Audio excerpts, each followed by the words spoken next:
Police super Mohammad Rabiul Alam, আমার সঙ্গে আছেন আমার সহধর্মিনী Mosammat Ranu Begum, CID SI CID Dhaka. গত রমজান মাসে হঠাৎ করে আমি স্ট্রোক করি।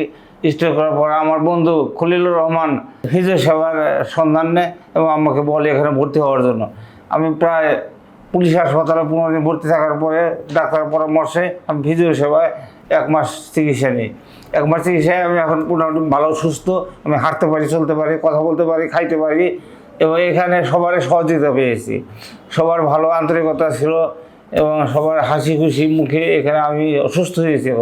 এখন আমি হেঁটে বাসা দিতে পারি এবং আমি এনে প্রায় 1 মাস আমি সেবা নিয়েছি। সেবা নিয়ে আমি ভালো সুস্থ হয়েছি, সব কাজ একাই করতে পারি।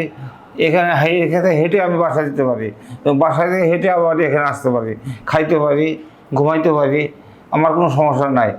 এবং এখানে সকল যারা এখানে সেবায় নিয়োজিত আছে তাদের আন্তরিকতায় আমি আছি পুরো সুস্থ।